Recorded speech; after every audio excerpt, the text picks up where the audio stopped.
वंदे वंदे वंदे।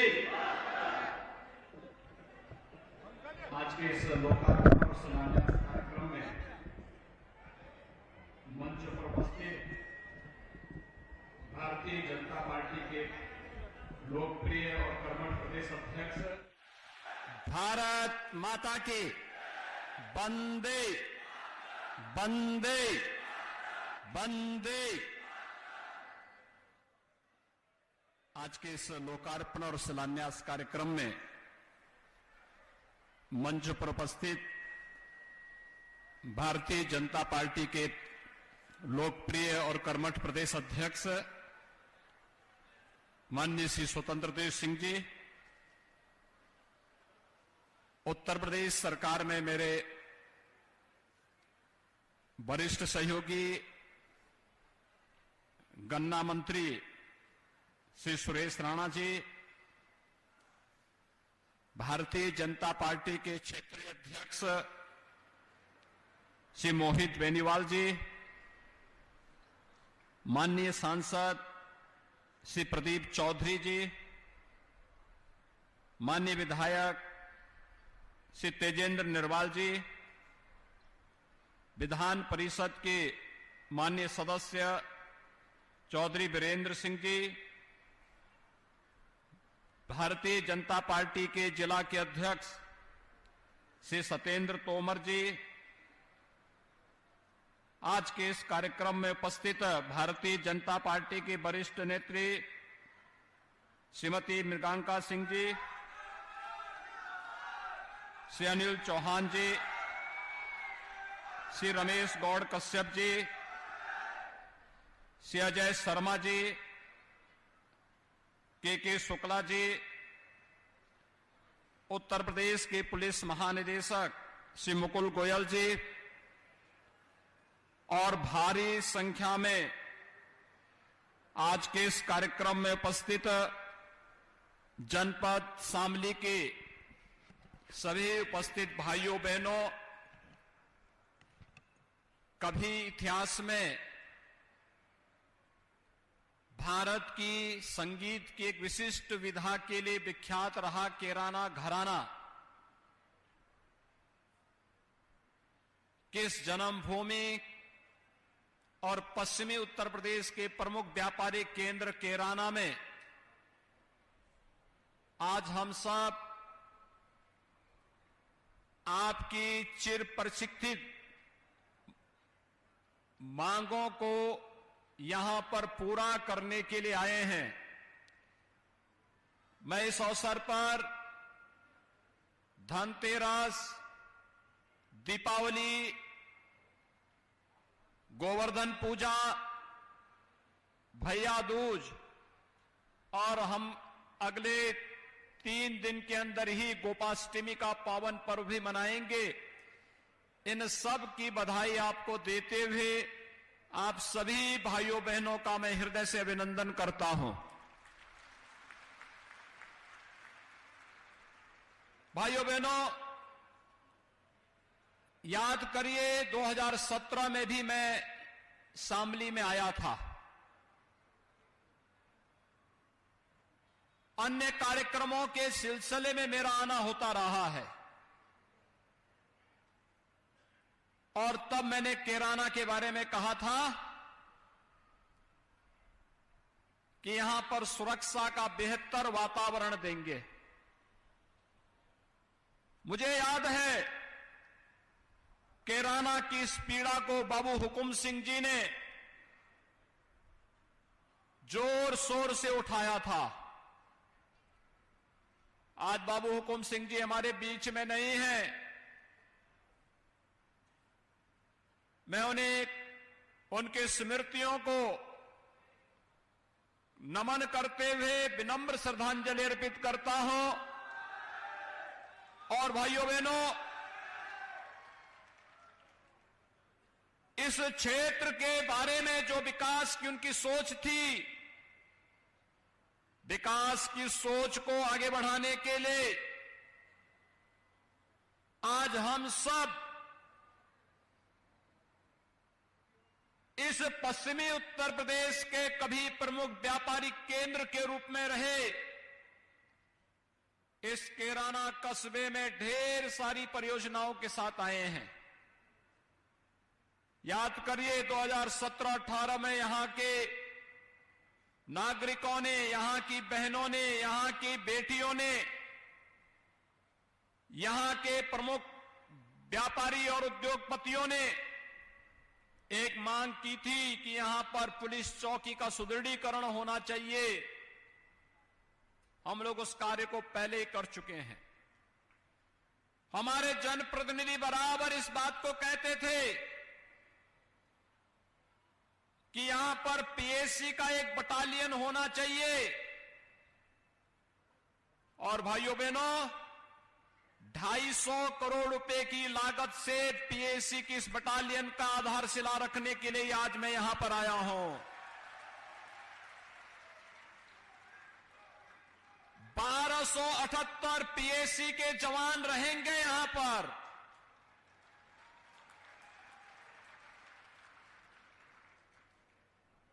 ये पीएसी का एक बटालियन, कैंप छोटा होता है, बटालियन बड़ी होती है।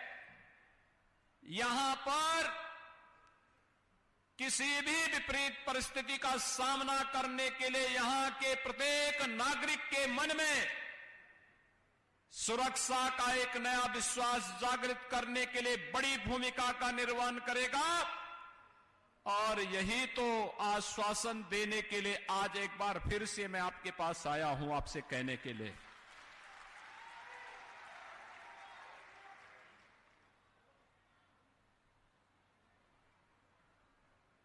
मुजफ्फरनगर का दंगा रहा हो या फिर कैराना का पलायन, ये हमारे लिए राजनीतिक मुद्दा नहीं, बल्कि प्रदेश और देश के आन मान और शान पर आने वाली आंच का मुद्दा रहा है। और हम लोग जब सत्ता में नहीं थे तब भी हम लोग कहते थे कि इस प्रकार की कायराना हरकतों को हम स्वीकार नहीं करेंगे। और सत्ता में आए तो अपराध और अपराधियों के प्रति जीरो टॉलरेंस की नीति के तहत कार्य प्रारंभ हुआ। कभी कैराना कस्बे में यहां के व्यापारी और यहां के नागरिकों को प्लान करने के लिए मजबूर करने वाले अपराधी आपने विगत 4.5 वर्ष के अंदर देखा होगा, स्वयं प्लान करने के लिए मजबूर हो गए। किसी अपराधी और किसी माफिया की हैसियत नहीं कि वो सिर उठा करके सड़कों पर चल सके। धमकी की बात तो दूर, वो सड़कों पर चल सके। और अगर किसी ने दुस्साहस किया, किसी व्यापारी और निर्दोष नागरिक पर गोली मारने का दुस्साहस किया, तो गोली उस व्यापारी और उस नागरिक पर तो नहीं लगी, लेकिन उल्टी उसकी छाती को ही बेचते हुए उसको दूसरे लोग की यात्रा को भी भेज दिया गया। भाइयों बहनों, ये हमारे लिए राजनीतिक मुद्दा नहीं हो सकता है, ये हमारे लिए अस्मिता का मुद्दा है, आन वान और शान का मुद्दा है। हम किसी के सम्मान के विरुद्ध कोई कार्य नहीं करेंगे, लेकिन कोई हमारी अस्मिता को ठेस पहुंचाने का प्रयास करेगा, बहन बेटियों की इज्जत के साथ खिलवाड़ करेगा, निर्दोष व्यापारियों का उत्पीड़न करेगा, अराजकता की स्थिति पैदा करेगा, दंगा भड़काने का प्रयास करेगा, तो उसकी आने वाली कई पीढ़ियां भूल जाएंगी फिर कि कैसे दंगा होता है और कैसे सुरक्षा के साथ खिलवाड़ होता है। और यही तो माहौल दिया है, यही माहौल दिया है भारतीय जनता पार्टी की प्रदेश की सरकार ने पिछले 4.5 वर्ष के अंदर उत्तर प्रदेश के अंदर। और भाइयों बहनों, यही कार्य किया है। देश के अंदर आंतरिक और बाह्य सुरक्षा की सुदृढ़ स्थिति को बना करके आदरणीय प्रधानमंत्री जी के नेतृत्व में भारतीय जनता पार्टी नेतृत्व की केंद्र की सरकार ने जिन लोगों के लिए वोट बैंक सर्वोपरि है, वे मुजफ्फरनगर के दंगाइयों को सम्मानित करते थे, वे कैराना के आतताइयों का सम्मान करते थे, क्योंकि उनके लिए वोट बैंक महत्वपूर्ण था। जब मुजफ्फरनगर में 2 निर्दोष नौजवान मारे जाते हैं, तब लोगों को जाति नजर नहीं आ रही थी। जब वहां पर निर्दोष हिंदुओं के घर जलाए जा रहे थे, तब ये जातिवाद की राजनीति करने वाले, तब इनको जाति नजर नहीं आ रही थी।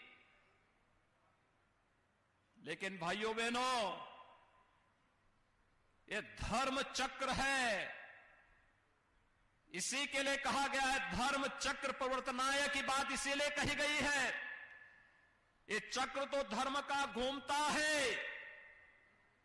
ये चक्र ऐसा मोदी जी ने घुमा दिया है, जो लोग कल तक मंदिर जाने में संकोच करते थे, आज उनका टीका इतना बड़ा लगता है, तिलक इतना बड़ा लगाते हैं कि जैसे यही सबसे बड़े हिंदू हैं।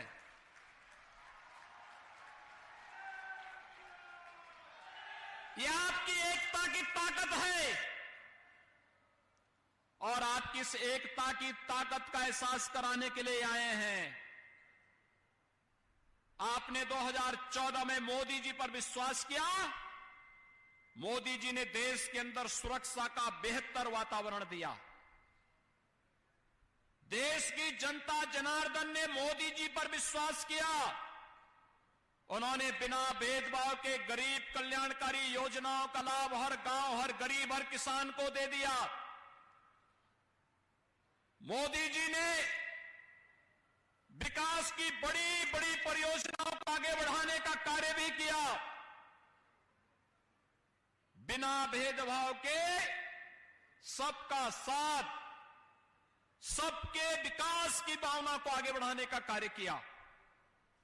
आपने 2017 में मोदी जी के आह्वान पर भारतीय जनता पार्टी को वोट दिया। प्रदेश के अंदर सरकार ने 4.5 वर्ष में सरकार कैसे चलनी चाहिए, यह भी करके दिखा दिया। पहले सरकारें चलती थी अपने लिए, अपने परिवार के लिए, अपने खानदान के लिए।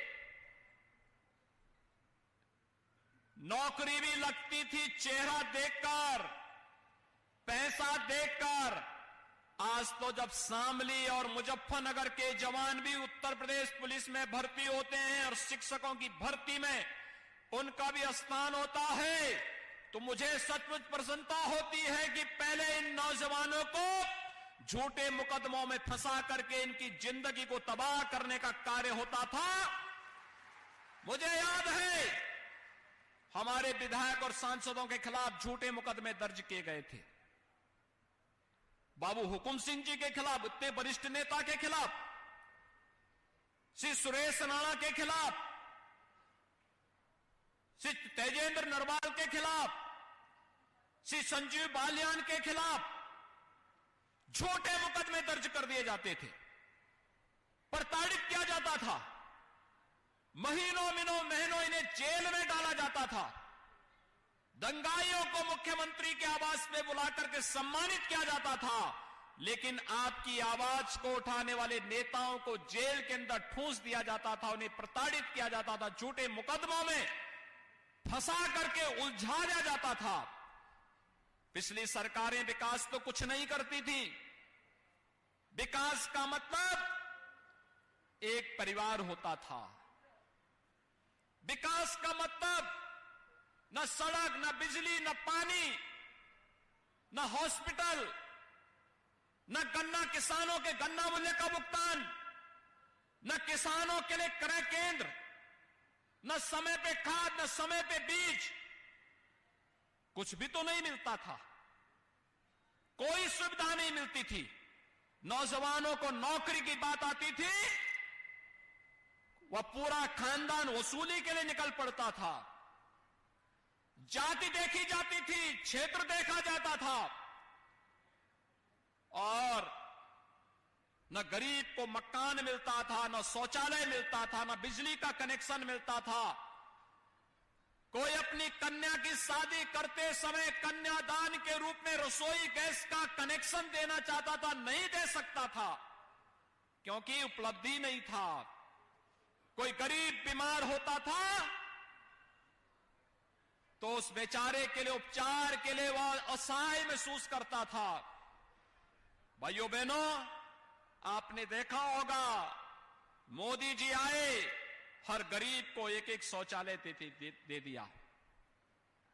हर गरीब जिसके पास मकान नहीं, प्रधानमंत्री आवास योजना में से आच्छादित करने की कार्रवाई शुरू हुई। हर गरीब को निःशुल्क विद्युत का कनेक्शन, निःशुल्क रसोई गैस का कनेक्शन, हर गरीब को आयुष्मान भारत में 5 लाख रुपए की स्वास्थ्य बीमा का कवर। हमारी सरकार आई, किसानों का कर्ज माफी की कार्रवाई शुरू हुई। ये जो किसानों की बात करते हैं, इनसे पूछे, तुम भी तो सत्ता में थे, तब किसानों का कर्ज माफ क्यों नहीं हुआ? हमारी सरकार ने 36,000 करोड़ रुपए का 86 लाख किसानों का कर्ज माफ किया। आपके शामली जनपद के भी हजारों किसान थे। प्रधानमंत्री मोदी जी ने 10 करोड़ किसान, 12 करोड़ किसानों को देश के अंदर प्रधानमंत्री किसान सम्मान निधि दिया। 6,000 रुपए सालाना हर किसान के खाते में बिना किसी सिफारिश के आ जाता है। ये पैसा कांग्रेस के समय में, सपा के समय में, बसपा के समय में और अन्य लोगों के समय में क्यों नहीं आ पाया? कारण है, किसान उनके एजेंडे का हिस्सा नहीं था। किसानों को भुनाना तो चाहते थे, लेकिन उन लोगों ने कभी भी उनके हितों के लिए ईमानदारी पूर्वक कार्य नहीं किया। पहले लोगों को शुद्ध पेयजल नहीं मिल पाता था। भाइयों बहनों, आज जिन योजनाओं का लोकार्पण और शिलान्यास हो रहा है, काफी बड़ी संख्या में लगभग 425 करोड़ रुपए की लागत की ये परियोजनाएं हैं, जिसमें पॉलिटेक्निक भी है, आईटीआई भी है, हॉस्पिटल भी है, पेयजल की स्कीम भी है और तमाम स्कीम हैं जो हर नागरिक के जीवन में व्यापक परिवर्तन लाने में सहायक हो सकती हैं। आज आप देख रहे होंगे, इस शामली बिजली के लिए तरसता था। 800 करोड़ रुपए की लागत से एक सब स्टेशन हम लोगों ने आपके शामली जनपद को ही दिया है। भाइयों बहनों, उपचार के लिए पहले शामली के लोग 2017 के पहले दिल्ली जाते थे और कोरोना कालखंड में मैंने देखा है, यहां के जिला प्रशासन ने स्वास्थ्य विभाग के साथ मिलकर के इतनी बेहतरीन व्यवस्था दी कि दिल्ली के लोगों को उपचार कराने के लिए शामली आना पड़ा था। और अब तो हम शामली में मेडिकल कॉलेज को भी निर्माण करने की प्रक्रिया के साथ आगे बढ़ रहे हैं। शामली जनपद का भी तो अपना मेडिकल कॉलेज होना चाहिए, क्यों नहीं होना चाहिए? सुरक्षा का हम पुख्ता इंतजाम करेंगे और हमने तय किया है, सुरक्षा के साथ किसी को खिलवाड़ करने की छूट नहीं देंगे। कानून को हाथ में लेने की किसी को छूट नहीं। सुरक्षा सबको, लेकिन अगर किसी ने सुरक्षा में सेंध लगाने का प्रयास किया तो फिर उसको भी मालूम है कि कौन से लोग की यात्रा पे फिर निकलना है। और इसलिए भाइयों बहनों, ये कैराना, इसका अपना इतिहास रहा है। कभी कैराना घराना मशहूर था संगीत के क्षेत्र में, शास्त्रीय संगीत के क्षेत्र में इसकी अपनी एक पहचान थी। पूरा भारत का फिल्म जगत अगर उत्तर प्रदेश के किसी एक अन्य कस्बे के प्रति उनके मन में एक आत्मीय लगाव था, तो भाइयों बहनों, उसमें से कैराना भी एक महत्वपूर्ण जगह थी। लेकिन आज कैराना घराने की पहचान को कुछ लोगों ने अपनी फितरत और अपनी नफरत की भावना के साथ इसकी इस पहचान को मिटाने का कुत्सित प्रयास किया। यहां के व्यापारियों को, यहां के नागरिकों को पलायन करने के लिए मजबूर किया था। आज मैं इसीलिए आया हूं, जो मांग आपने की थी 250 करोड़ रुपए की लागत से पीएसी की इस बटालियन के आधारशिला को रखने के लिए, और भाइयों बहनों 1278 जवान यहां पर पीएसी के रहा करेंगे। और पीएसी का जब डंडा चलेगा तो बड़े से बड़े दंगाई अपने आप ही दूसरे लोग की यात्रा करता हुआ दिखाई देगा। अब वह यहां पर अराजकता नहीं फैला सकता, और अगर फैलाएगा तो फिर उसको भी मालूम होगा कि इसके बाद कोई और चारा नहीं होगा गले में तख्ती लटकाने के सिवाय। और भाइयों बहनों, आज इसीलिए हम सब आपके बीच आए हैं आपसे कहने के लिए, ये विकास की परियोजनाएं जो यहां पर यहां के लोगों के जीवन में परिवर्तन लाएगी। आपने देखा होगा कैराना से बाईपास निकल रहा है, शामली बाईपास के रूप में विख्यात होगा। जाम की समस्या का समाधान सदैव के लिए व्यापारिक गतिविधियां, मुझे प्रसन्नता है 2017 के बाद, 2017 के पहले जो व्यापारी चले गए थे, पलायन कर गए थे, जिन लोगों ने भय और दहशत के माहौल में यहां से पलायन किया था, आज वे वापस आए हैं और उनको व्यापार में तेजी के साथ उन्होंने निवेश करके व्यापार को अपना बढ़ाया है। मैं उन सब का अभिनंदन करता हूं। और मैंने पहले भी इस बारे में कहा है, प्रशासन से मैंने कहा है, जिन व्यापारियों के घरों में जनहानि और धनहानि उन आतताइयों ने की है, इस पर तो कार्रवाई कुछ पे हुई है, अगर इसके बाद भी कोई बचा है तो उसको भी छोड़ा नहीं जाना चाहिए। दूसरा, उन पीड़न के शिकार हुए लोगों को हम सरकार की तरफ से भी मुआवजा देंगे, उनको हम सम्मान को आगे वे व्यवसाय कर सकेंगे, इसके लिए सरकार की तरफ से हम उन्हें सहायता उपलब्ध करवाएंगे। भाइयों बहनों, हमें इस बात को ध्यान में रखना होगा कि जो हमारी पहचान है उस पहचान को हर हाल में बनाए रखें, और उस पहचान के साथ खिलवाड़ करने की छूट किसी को भी न दें। पश्चिमी उत्तर प्रदेश का नौजवान, यहां का किसान, यहां की माताएं मेहनती हैं, जीवन के प्रत्येक क्षेत्र में अपनी एक नई पहचान बनाने के लिए लालायित हैं, और आज उसको हम भी सरकार की तरफ से सहयोग करने के लिए आज यहां पर आए हैं। जिन भी लोगों ने यहां पर कैराना को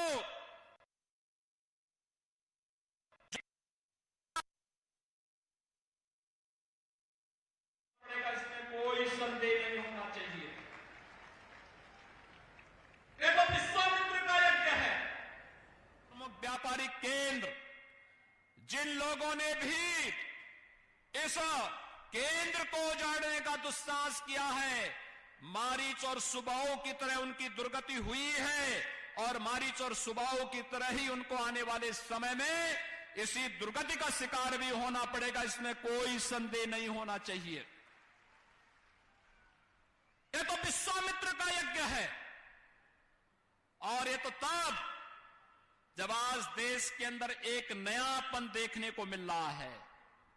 भाइयों बहनों, आपने देखा होगा केंद्र में मोदी जी के आने के बाद कश्मीर में धारा 370 कैसे समाप्त हो गई, हमेशा के लिए समाप्त हो गई। 3 तलाक की कुप्रथा को कैसे लगाम लगा दिया गया, ये किसी से छुपा हुआ नहीं, हमेशा के लिए समाप्त। और यही नहीं, अब तो अयोध्या में भगवान राम का भव्य मंदिर के निर्माण का कार्य भी प्रारंभ हो चुका है। अब तो किसी को संदेह रहना ही नहीं चाहिए। भव्य मंदिर के निर्माण का कार्य अयोध्या में, जो लोग अयोध्या में भगवान राम का भव्य मंदिर नहीं चाहते थे, जो लोग कश्मीर में धारा 370 को समाप्त करने का विरोध करते थे, भाइयों बहनों, ये लोग कब खुश होते हैं? जब मुजफ्फरनगर में दंगा होता है, जब कैराना से पलायन होता है और जब अफगानिस्तान में तालिबान का शासन होता है, तब इनके नारे लगते हैं। लेकिन तालिबानीकरण कतई हम स्वीकार नहीं होने देंगे और जो भी तालिबान का समर्थन उत्तर प्रदेश की धरती पर करेगा, सख्ती के साथ उसे निपटने का कार्य भी सरकार करेगी।